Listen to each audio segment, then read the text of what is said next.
El fin de los sumerios se da por la invasión de los acadios. Y es así que entramos al segundo periodo, el periodo acadio, cuya capital, Akkad, simboliza, representa el primer imperio en la historia humana.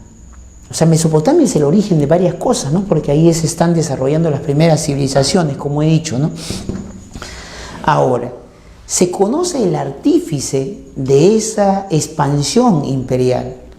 Se sabe su nombre, ya que la escritura cuneiforme fue descifrada, entonces se sabe su nombre. Sargón I representaría al primer emperador en la historia, ¿no? También llamado el primer unificador, aunque este término de unificador solamente resalta un aspecto de la expansión imperial, ¿no? La expansión imperial se debe a dos factores, tenemos que tener claro. Una es la violencia que ejerce, la violencia militar que ejerce los ejércitos poderosos que ha formado el Estado acadio. La violencia, mediante la violencia ha ido sometiendo a cada una de las ciudades sumerias antes independientes, ¿ya? Entonces, todo dominio imperial implica el uso de la violencia. Claro, pero eso no quita que le quitemos, eso no quita que le restemos importancia a la gran astucia política que ha tenido el emperador Sargón, ¿no? La astucia política, la diplomacia, la sagacidad política que ha tenido que implicar la formación de ese imperio, porque no solamente en la violencia, sino que después de la violencia militar, después de vencer en la guerra, vienen las alianzas con cada uno de los gobernantes de las ciudades-estado sumerias, ¿no? Para ejercer un imperio. O sea, no solamente se recurre a la violencia, el principal medio es la violencia, pero después, para que siga funcionando la administración de ese imperio, necesitas de aliados, y mucho más si tu imperio sigue creciendo. Esos aliados van a contribuir en mantener la estabilidad de esta estructura política. Entonces, desde un punto de vista de resaltar el aspecto militar, Sargón sería un tremendo asesino. Él y todos sus descendientes son como 5 reyes en los más o menos 200 años que existió el imperio acadio. Sargón primero lo inició, se llegó a su apogeo con uno de sus nietos, Naram-Sin. Naram-Sin, por ejemplo, logró la máxima expansión de este imperio, ¿no? De este imperio acadio, ¿no? Me acompaña, me mira, vamos a ver en el mapa, ¿no? El imperio acadio se expande desde acá y comienza a someter a todo Sumeria y comienza a someter todo lo que es la Alta Mesopotamia y llega a unificar, dice, unificar, es el término que resalta la cuestión política nada más, la cuestión diplomática. Desde un punto de vista militar es un opresor, es un sanguinario que ha usado la fuerza obviamente para ejercer ese dominio, ¿no? Bien, decíamos que Naram-Sin, ¿no? uno de los reyes de este imperio, nos ha dejado muestra de esa ferocidad militar que se enorgullecen estos emperadores de la antigüedad, ¿no? Por ejemplo, quiero mostrarles esta imagen, ¿no? De Naram-Sin ejerciendo la victoria sobre sus enemigos, ¿no? Ahí está, la famosa estela de Naram-Sin, ¿no? Estela de Naram-Sin, ¿ya? Ahí está trabajada en piedra esta estela, podemos ver ahí a Naram-Sin con su casco con cachos de toro, ¿ya? Símbolo de que la victoria se le está otorgando a este ser endiosado, ¿no? Un toro es una de sus divinidades, ¿no? Y miren, él está esculpido, tallado de un tamaño enorme, ¿no? El doble de sus enemigos. Y miren la violencia que está ejerciendo, ¿no? Una lanza les está metiendo en el cuello a sus enemigos. Y esa imagen de violencia es lo que él manda a sus artistas a representar, ¿no? Distinto a nuestra época, obviamente, ¿no? Distinto a nuestra época. O sea, ellos, los emperadores de la antigüedad, buscan transmitir a través del arte terror, más bien, temor a los pueblos sometidos y a los pueblos por someter, ¿no? Que están todavía libres ante el proceso de expansión que tarde o temprano va a llegar. Distinto, como te digo, hoy día un político de nuestro tiempo jamás se mandaría a pintar o se tomaría una foto ejerciendo una violencia, de una patada contra un poblador, contra un ciudadano. Más bien, ¿cuáles son las imágenes que tenemos de nuestros políticos hoy día? ¿Cómo tienen que aparecer? ¿Ejerciendo violencia contra el pueblo? No, más bien regalándonos cosas, ¿no? Dándonos obsequios o dándonos cariño o cierta fraternidad, ¿no? Entonces, distinto, por ejemplo, ¿no? Pero era la forma, ¿no? Como ellos transmitían su ideología de dominio, en todo caso. Bien, el imperio acadio no va a durar para siempre. Después de 2 siglos de dominio, va a estar sometido también a varias, va a estar atravesado por varias rebeliones. Los sumerios no se van a quedar tranquilos, ¿no?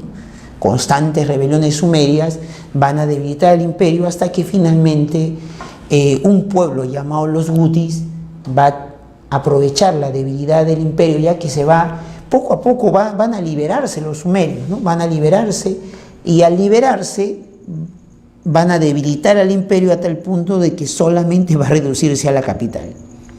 Y los gutis van a venir y van a destruirlos, ¿no? Después de la caída del imperio acadio viene un renacimiento sumerio de 200 años más o menos, pero las constantes pugnas también van a hacer que este momento de liberación genere que se debiliten por las constantes pugnas entre ellos, por quién predomina en la zona de Mesopotamia. Y luego va a venir una ciudad, Babilonia, que aprovechando esta debilidad va a comenzar a someter una a una y va a formar otro imperio, ¿no? Allá entonces por 1850 a.C. se va a configurar el gran imperio babilónico. Ven, síganme acá, miren el mapa, mira acá en el mapa, ¿ven, no? Mira, aquí está Babilonia. Babilonia, ¿dónde se ubica? ¿Dónde la ves en el mapa? ¿Donde los ríos más se acercan o más se alejan? Donde los ríos más se acercan, dándole una condición geopolítica favorable para que Babilonia se convierta en punto de encuentro de diversos pueblos comerciantes de toda zona. Pueblos que cruzan los montes sagros, que necesariamente tienen que pasar por Babilonia para seguir su marcha hacia el comercio con pueblos del Mediterráneo. Pueblos de Siria, pueblos de Palestina o de Arabia cruzan necesariamente por Babilonia. Babilonia se convierte en una potencia comercial, un gran emporio comercial, que es lo que resaltamos aquí, la gran potencia comercial de Babilonia. Es esa potencia comercial, ¿no? Ese desarrollo mercantil cuantioso que se da en Babilonia, lo que incluso ha llevado a que Babilonia sea una ciudad bien sonada en la antigüedad. Figura en la Biblia también, suena en la Biblia Babilonia, ¿no? Recuerda que hay una leyenda, ¿no? Una parte de las narraciones de la Biblia cuentan que allí se dio el famoso castigo de Babel, ¿no? De la torre de Babel, donde Dios se tumbó la torre, mandó un castigo y todos empezaron a no entenderse, a hablar diferentes idiomas, ¿no? Fue parte del castigo. Pero ven acá, piensa, relaciona, a ver, ¿por qué crees tú que Babilonia hablarían distintos idiomas la gente? ¿Por qué? ¿Porque Dios los castigó? Es muy probable que la relación no esté con Dios y sus castigos, sino más bien con el hecho de que ahí era punto de encuentro de población comerciante de diversos territorios y que hablaban diversos idiomas, ¿no? Bien, su rey más importante de este imperio, que llegó a durar por cerca de 3 siglos, el rey más importante que resalta, Hammurabi. Hammurabi impulsó todo un proyecto, ¿no?, de reorganización política, jurídica, ¿no?, económica, ¿no?, militar, que lo que más se resalta, por ejemplo, para reorganizar jurídicamente pues su reino, es el famoso Código de Leyes que mandó a tallar en una piedra Hammurabi, ¿no? Y aquí entramos también a reflexionar sobre otro mecanismo de control, ¿no? Recuerda que te dije que en los estados más antiguos el primer mecanismo de control es la religión, con dioses castigadores, con dioses que te demandan que cumplas las normas de los dioses. Obviamente quienes hablan por los dioses son los sacerdotes, el grupo dominante, ¿no?, el grupo de poder. Y ahora otro mecanismo de dominio son las leyes. O sea, el poblador, el campesino, el súbdito, tiene que cumplir las leyes. Leyes que están hechas no por Hammurabi, sino que las leyes se llenan la boca de decir que las leyes se las da Dios. El Código Hammurabi es un bloque de piedra de 2 metros, más de 2 metros de altura, y que tiene plasmado allí 282 leyes, y que Hammurabi obviamente aparece en la parte superior recibiendo estas leyes del Dios, el Dios Shamash, el Dios de la justicia. Dios no solamente da órdenes a través de ellos, ahora Dios da leyes, ¿no? Entonces, eso demuestra cuán importante es la religión y el orden jurídico para lograr, nuevamente te digo, lograr consolidar su posición, pues, ¿no?, de grupos de poder.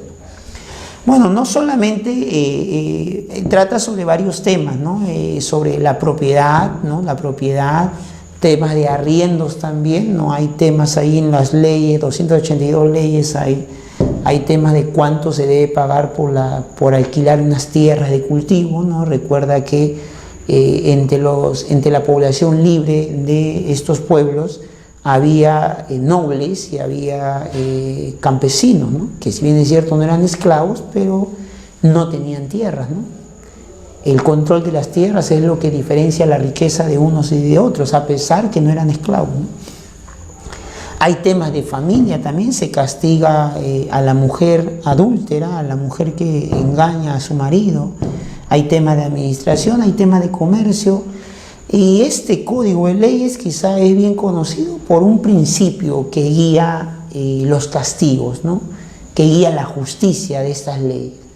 El famoso ojo por ojo y diente por diente. Se ve reflejado no en todas las leyes, sino en algunas, ¿no?, en algunas. En la medida que hay diferencias entre los hombres libres, entre nobles y campesinos pobres, obviamente las leyes tampoco van a ser igual para todos, ¿no? ¿Ya? Así que ese ojo por ojo y diente por diente es igualdad, pero entre niveles, ¿no? O sea, si es una aplicación de justicia entre nobles hay igualdad, entre campesinos hay igualdad, pero entre noble y campesino ahí no va a haber ojo por ojo, diente por diente, ¿no? ¿Ya? Bien, tarde o temprano este imperio también terminará cayendo, ¿no?, producto de las rebeliones, y la debilidad que van a causar estas va a ocasionar que pueblos foráneos, atraídos por el poderío, por la riqueza comercial, atraídos por las riquezas agrícolas, van a meterse a Babilonia y van a destruirla, ¿no? Uno de esos pueblos son los hititas, bien sonados. Mira acá, ¿de dónde vienen los hititas?, ¿no? Vamos a sacar el mapa, ¿eh? Los hititas vienen de la península de Anatolia, ¿ya? Vamos a poner acá hititas. ¿Ya? Esta zona de acá no es Armenia, es Anatolia, península Anatolia.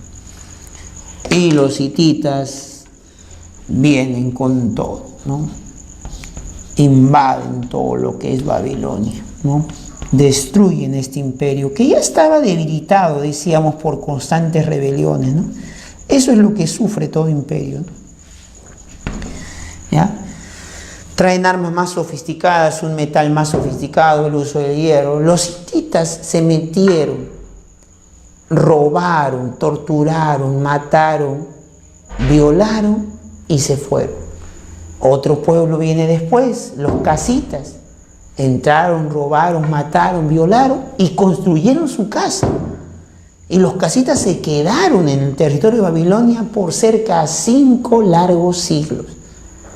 Después de 5 largos siglos, diversos pueblos de Mesopotamia se liberan del dominio casita. Si no hablamos de un periodo casita es porque quizás los casitas cogieron la cultura babilónica y hablar de casitas es hablar de babilonios, ¿no? Pero uno de esos pueblos que llegó a liberarse de los casitas a fines del segundo milenio, o sea, entrando ya para el año 1000 a.C., es los asirios. Y los asirios, poco a poco, ahora poniendo en práctica lo que habían aprendido de los antiguos invasores hititas, de los propios casitas, de su tecnología y su técnica de guerra, los asirios se van a convertir tarde o temprano en uno de los imperios más grandes de Mesopotamia. Si hablamos del imperio acadio, hablamos del imperio babilónico, no se compara en nada al imperio asirio.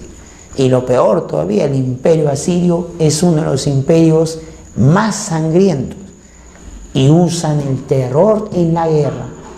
¿Qué significa que usaran el terror en la guerra? En su política de expansión imperial, los reyes gustaban de que sus hombres les traigan las cabezas de todos los derrotados, de todos los prisioneros derrotados o de todos los pueblos derrotados. Y esas cabezas lo apilaban en el desierto, en los caminos del desierto. Pilas de cabezas, cerros de cabezas. De tal manera que el terror en la guerra es usado como estrategia política. ¿Qué pasaría si un pueblo X que todavía no ha sido sometido por los asirios se entera o un poblador visualiza esos cerros de cabeza pudriéndose, mosqueándose, ¿no? En el desierto, ¿no? Con el sol infernal del desierto, pues, de esa zona? ¿Qué generaría? ¡Ay, qué bonito!, ¿no? Los asirios, no, pues, miedo. Los asirios gustaban de colgar a sus prisioneros en palos y abandonarlos en el desierto, amarrados. Pero les abrían aquí con cuchillo de hierro en el abdomen. Y la gravedad hacía lo suyo, colgando las tripas y viniendo aves de rapiña a comerse a los prisioneros vivos, que ya estaban desangrándose, pues, ¿no? Y ya estaban a punto, moribundos ya, ¿no? Siendo tragados por aves de rapiña. Esa escena, ¿ve? O las escenas de los empalados, ¿no? Prisioneros que eran atravesados con enormes lanzas por la parte del recto y que salía por la boca y los clavaban así, atravesados, empalados. Esas atrocidades hacían los asirios. Y recordar uno de sus emperadores, ¿no? Uno de los que logra la máxima expansión, ahí está Asurbanipal, el sanguinario Asurbanipal, ¿no? No conforme con haber sometido a los pueblos hasta Egipto, logrando la máxima expansión. Mira aquí en el mapa, mira aquí. El imperio asirio no solamente se expande por todo Mesopotamia, sino invade Siria, invade Palestina y se mete a Egipto. Acá está el río Nilo, mira. El delta del Nilo. Delta se le dice a esa forma de ramificación que desemboca el río en el mar Mediterráneo. Toda esa zona es una zona muy fértil. Vamos a ver en la próxima clase de Egipto, ¿no? La fertilidad de la zona del delta. Y eso es lo que atrae a Asurbanipal a venir hasta aquí, logrando un semejante imperio. Asurbanipal, queriendo que no solamente se le respete por sus atrocidades militares que él lleva a cabo, sino también viendo el avance cultural que tienen todos esos pueblos que él va conquistando, Asurbanipal manda a recopilar una tablilla de barro de todos los pueblos, una tablilla de barro, la más importante, una de cada tema importante que encuentren sus intelectuales, sus académicos, y mandó a construir la primera biblioteca en la historia, la biblioteca de Nínive, ¿no? La biblioteca más antigua. Gracias a esta actitud de Asurbanipal es que en esa biblioteca enterrada pudimos encontrar la epopeya de Gilgamesh que te hablaba, ¿no? Estaba enterrada en esa biblioteca. Mandó a esculpir sus famosos toros alados, unos semejantes, pues, toros mitológicos, ¿no? Con alas y 5 patas, ¿no? Y con la cara de Asurbanipal, que lo puso en la entrada de su palacio para que simbolizara, pues, este poderío, ¿no? De Asurbanipal. Este imperio opresor, sanguinario, terrorífico, también tarde o temprano se irá a la misma ruina. Pueblos que se liberaban, pueblos que luchaban contra él, los medos que vivían más allá de los montes sagros, logran liberarse buscan atacar a este imperio aprovechando su debilidad. Los babilonios logran liberarse, uno de los primeros pueblos en liberarse de los asirios, y los babilonios coordinan con los medos para atacar y darle el puntillazo final a este imperio, ¿no? Gracias a la alianza de medos y babilonios se vino abajo ese imperio. Y es por eso que hubo un renacimiento babilónico. Un renacimiento babilónico que no va a durar mucho, es un breve renacimiento comercial. Babilonia vuelve a ser ese imperio, ese emporio comercial del que te había hablado, ¿no? El rey más resaltante en este poco más de un siglo que duró el imperio neobabilónico es Nabucodonosor II. Célebre por sus conquistas, por su sometimiento, pues, de los judíos, ¿no? Célebre también por haber llevado a cabo, pues, obras monumentales, ¿no? Que reflejaran ese poderío y esa riqueza que iba consiguiendo el imperio, como la construcción de los jardines colgantes, ¿no? Para darle un regalo de satisfacción a su esposa, ¿no? O la construcción de la puerta de Ishtar, ¿no? Que marcaba la entrada a la gran ciudad de Babilonia, ¿no? ¿Ya? Hasta que al final este imperio también tarde o temprano va a caer, pero ya esta caída va a ser ocasionada por un imperio que viene desde Oriente. Más allá de los montes sagros, este imperio persa ha sometido a los medos y ahora se dispone a someter a los pueblos de Mesopotamia. El imperio de los neobabilónicos no puede contener este avance y los persas con Ciro II el Grande convertirán a Mesopotamia en una de sus provincias, en una satrapía, ¿no? Y el gran imperio persa seguirá avanzando hacia Oriente, someterá a los fenicios, va a someter a los egipcios y buscará someter a los griegos. Y ya allí vamos a ver en la historia de Grecia, ¿no? Muy bien, muchachos, espero que me hayan entendido. Entonces, de aquí nos vemos hasta la próxima clase, ¿ya? Un gusto, chao.